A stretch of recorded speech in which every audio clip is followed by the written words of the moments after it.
जो अपने कर कमलों में घंटा, शूल, हल, शंख, मूसल, चक्र, धनुष और बाण धारण करती हैं।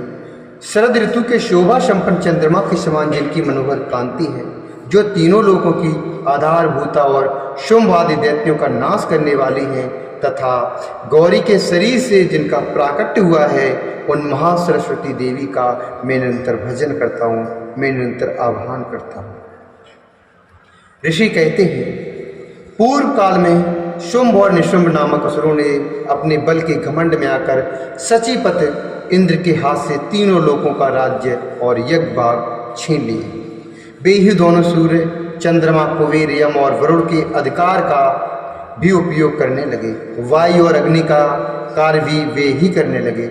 उन दोनों ने सब देवताओं को अपमानित किया, राज्य भ्रष्ट, पराजित तथा अधिकारहीन करके स्वर्ग से निकाल दिया।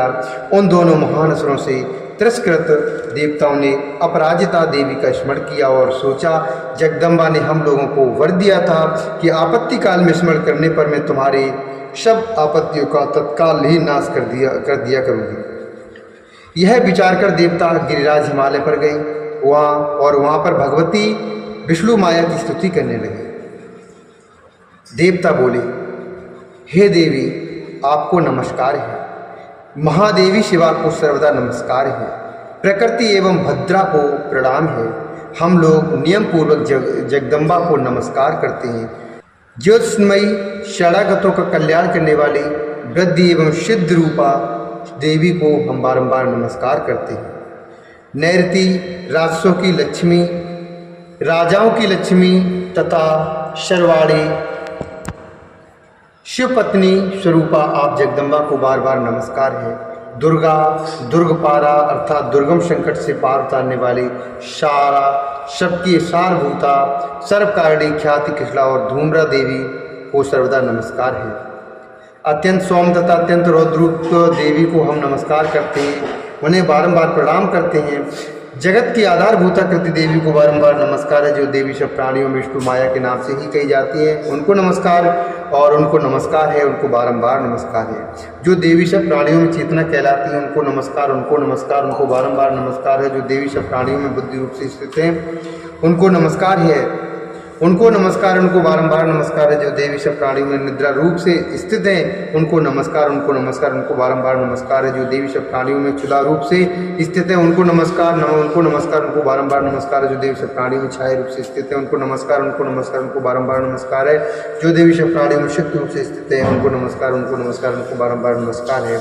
जो देवी सब प्राणियों में तीसरा रूप से स्थित है, उनको नमस्कार, उनको नमस्कार, उनको बारंबार नमस्कार है। जो देवी सब प्राणियों में शांति अर्थात क्षमा रूप से स्थित है, उनको नमस्कार, उनको नमस्कार, उनको बारंबार नमस्कार है। जो देवी सब प्राणियों में जात रूप से स्थित है, उनको नमस्कार, उनको नमस्कार, उनको बारंबार नमस्कार है। जो देवी सब प्राणियों में लज्जा रूप से स्थित है, उनको नमस्कार, उनको नमस्कार, उनको बारंबार नमस्कार है। जो देवी सब प्राणियों में शांत रूप से स्थित है, उनको नमस्कार, उनको नमस्कार, उनको बारंबार नमस्कार है। और जो देवी सब प्राणियों में श्रद्धा रूप से स्थित है, उनको नमस्कार, उनको नमस्कार, उनको बारंबार नमस्कार है। जो देवी सब प्राणियों में कांति रूप से स्थित है, उनको नमस्कार, उनको नमस्कार, उनको बारंबार नमस्कार है। और जो देवी सब प्राणियों में लक्ष्मी रूप से स्थित है, उनको नमस्कार, उनको नमस्कार, उनको बारंबार नमस्कार है। और जो देवी सब प्राणियों में वृत्ति रूप से स्थित है, उनको नमस्कार, उनको नमस्कार, उनको बारंबार नमस्कार है। जो देवी सब प्राणियों में ईश्वर रूप से स्थित है, उनको नमस्कार, उनको नमस्कार, उनको बारंबार नमस्कार है। जो देवी प्राणियों में दया रूप से स्थित है, उनको नमस्कार, उनको नमस्कार, उनको बारंबार नमस्कार है। जो देवी प्राणियों में दुष्ट रूप से स्थित है,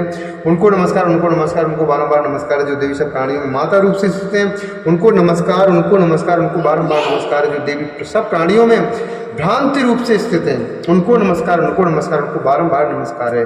जो जीवों के इंद्रिय वर्ग की अधिष्ठात्री देवी उन सब प्राणियों में सदा व्याप्त रहने वाली, उनको उन व्याप्ति देवी को बारंबार नमस्कार है। जो देवी चैतन्य रूप से इस संपूर्ण जगत को व्याप्त करके स्थित है, उनको नमस्कार है, उनको नमस्कार, उनको बारंबार नमस्कार है। पूर्व काल में अपने अभीष्ट की प्राप्ति होने से देवताओं ने जिनकी स्तुति की थी तथा देवराज इंद्र ने बहुत दिनों तक जिनका सेवन किया, वह कल्याण की साधना भूता, उनकी वह कल्याण की साधन भूता ईश्वर ही हमारा कल्याण और मंगल करे तथा सारी आपत्तियों को नाश कर डाले। उदंड दैत्यों से सताए हुए हम सभी देवता जिन परमेश्वरी के समय स्तवन कर रहे हैं, नमस्कार कर रहे हैं तथा जो भक्ति से विनम्र पुरुषों द्वारा स्मरण की जाने पर तत्काल ही संपूर्ण विपत्तियों का नाश कर देती है। वे जगदम्बा हमारा संकट दूर करें। ऋषि कहते हैं, राजन, इस प्रकार जब देवता स्तुति कर रहे थे उस समय पार्वती देवी गंगा जी के जल में स्नान करने के लिए वहाँ आई। उन सुंदर भौं वाली भगवती ने देवताओं से पूछा, आप लोग यहाँ किसकी स्तुति करते हैं? तब उन्हीं के शरीर कोष से प्रकट हुई शिवा देवी बोली, शुंभ दैत्य से तिरस्कृत और युद्ध में निशुंभ से पराजित हो कर ये लोग यहाँ पर एकत्रित हुए हैं। ये समस्त देवता हैं मेरी ही स्तुति कर रहे हैं। पार्वती जी के शरीर कोश अंबिका का प्रादुर्भाव हुआ था, इसलिए वे समस्त लोकों में कौशिकी कही जाती हैं। कौशिकी के प्रकट होने के बाद पार्वती देवी का शरीर काले रंग का हो गया, अतः वे हिमालय पर रहने वाली कालका देवी के नाम से विख्यात हुई। तदंतर शुंभ निशुंभ के भक्त चंड मुंड वहां आए और उन्होंने परम मनोहर रूप धारण करने वाली अंबिका देवी को देखा। फिर वे शुंभ के पास जाकर बोले, महाराज, एक अत्यंत मनोहर स्त्री है जो अपनी दिव्य कांति से हिमालय को प्रकाशित कर रही है। वैसा उत्तम रूप कहीं किसी ने नहीं देखा।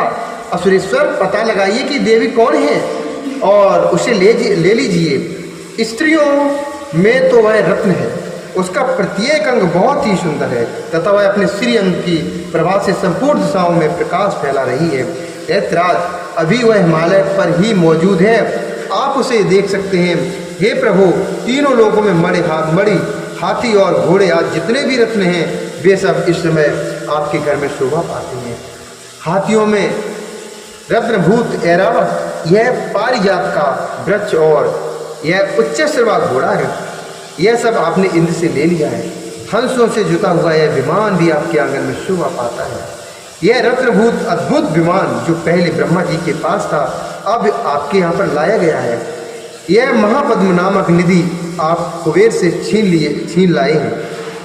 यह महापद्म निधि आप कुबेर से छीन लाए हैं। समुद्र ने भी आपको किंजलकिनी नाम की माला भेंट की है जो केसों से शोभित है और जिसके कमल कभी कुमलाते नहीं है। सुवर्ण की वर्षा करने वाला वरुण का छत्र भी आपके घर में शोभा पाता है तथा यह श्रेष्ठ रथ जो पहले प्रजापति के अधिकार में था अब आपके पास मौजूद है।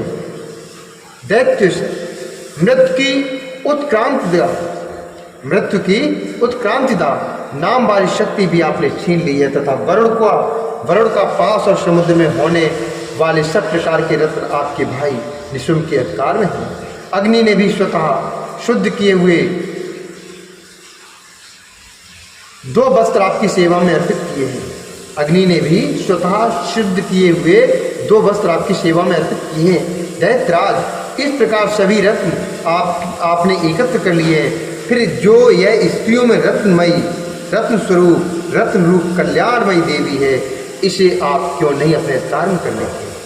ऋषि कहते हैं, चंड मुंड का यह वचन सुनकर शुंभ ने महादेव सुग्रीव को दूत बनाकर देवी के पास भेजा और कहा, तुम मेरी आज्ञा से उसके सामने ये बातें कहना और ऐसा उपाय करना जिससे प्रसन्न होकर वह शीघ्र यहाँ आ जाए। वह दूत पर्वत के अत्यंत रमणीय प्रदेश में जहाँ देवी मौजूद थी वहाँ गया और मधुर वाणी में कोमल वचन बोला। दूत बोला, देवी, दैत्यराज शुंभ इस समय तीनों लोकों के परमेश्वर हैं, मैं उन्हीं का भेजा हुआ दूत हूँ। सदा सब देवता एक स्वर से मानते हैं, कोई उनका उल्लंघन नहीं कर सकता। वे संपूर्ण देवताओं को परास्त कर चुके हैं। उन्होंने तुम्हारे लिए जो संदेश दिया है उसे सुनो। संपूर्ण त्रिलोकी मेरे अधिकार में है, देवता भी मेरी आज्ञा के अधीन चलते हैं। संपूर्ण यज्ञों के भागों को मैं ही पृथक पृथक रूप से भोगता हूँ। तीनों लोकों में जितने श्रेष्ठ रत्न हैं वे सब मेरे अधिकार में हैं। देवराज इंद्र का वाहन ऐरावत जो हाथियों में रत्न के समान है, मैंने उसे छीन लिया है। क्षीर सागर का मंथन करने से जो अश्वरत्न उच्च सेवा प्रकट हुआ था उसे देवताओं ने मेरे पैरों पर पड़कर समर्पित किया है। हे सुंदरी, उनके सिवा और भी जितने रत्नभूत पदार्थ देवताओं, गंधर्वों और नागों के पास थे वे सब ही मेरे पास आ गए हैं। देवी, हम लोग तुम्हें संसार की स्त्रियों में रत्न मानते हैं, अतः तुम हमारे पास आ जाओ, क्योंकि रत्नों का उपभोग करने वाले हम ही हैं। चंचल कटाक्षों वाली सुंदरी, तुम मेरी या मेरे भाई महापराक्रमी निशुंभ की सेवा में आ जाओ, क्योंकि तुम रत्न स्वरूपा हो। मेरा वर्ण करने से तुम्हें तुलना रहित महान ईश्वर की प्राप्ति होगी। अपनी बुद्धि से यह वचन, अपनी बुद्धि से यह विचार कर तुम मेरी पत्नी बन जाओ। ऋषि कहते हैं, दूत के यूँ कहने पर कल्याणमयी भगवती दुर्गा जो इस जगत को धारण करती हैं, मन ही मन गंभीर भाव से मुस्कुराई और इस प्रकार बोली। देवी ने कहा, दूत तुमने शब्द कहा है, इसमें तनिक भी मिथ्या नहीं है, तनिक भी संदेह नहीं है। शुंभ तीनों लोगों का स्वामी है और निशुंभ भी उसी के समान महापराक्रमी है, किंतु इस विषय में मैंने जो प्रतिज्ञा कर ली है उसे मिथ्या कैसे करूं? मैंने अपनी अल्पबुद्धि के कारण पहले से जो प्रतिज्ञा कर रखी है उसे सुनो। जो मुझे संग्राम में जीत लेगा, जो मेरे मान को चूर कर देगा तथा संसार में जो मेरे समान बलवान होगा वही मेरा स्वामी होगा। इसलिए शुंभ अथवा महादैत्य निशुंभ स्वयं यहाँ पधारे और मुझे जीत कर शीघ्र ही मेरा पाणी ग्रहण करें। इसमें विलंब की आवश्यकता क्या है? दूत बोला, देवी तुम घमंड में भरी हो, तुम अभी घमंड में भरी हो, मेरे सामने ऐसी बातें न करो। तीनों लोगों में ऐसा कौन पुरुष है जो शुंभ निशुंभ के सामने खड़ा हो सके? देवी, अन्य दैत्यों के सामने भी सारे देवता युद्ध में नहीं ठहर सकते, फिर तुम अकेली स्त्री होकर कैसे ठहर सकती हो? जिन शुंभ आदि दैत्यों के सामने इंद्र आदि सब देवता भी युद्ध में खड़े नहीं हुए, उनके सामने तुम स्त्री होकर कैसे जाओगी? इसलिए तुम मेरे ही कहने से शुंभ निशुंभ के पास चली चलो।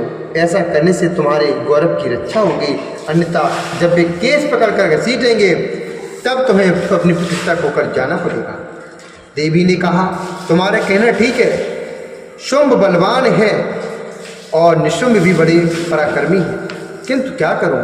मैंने पहले बिना सोचे समझे ऐसी प्रतिज्ञा कर ली है, अतः अब तुम जाओ। मैंने तुमसे जो कुछ कहा है वह सब दैत्यराज से आदर पूर्वक कहना, फिर वे जो उचित जान पड़े वैसा करें। इस प्रकार श्री मार्कंडेय पुराण में श्रावण मनवंतर की कथा के अंतर्गत देवी महात्म्य देवी दूत संवाद नामक 5वां अध्याय पूर्ण हुआ। बोलिए भगवती मैया की जय, कालिका मैया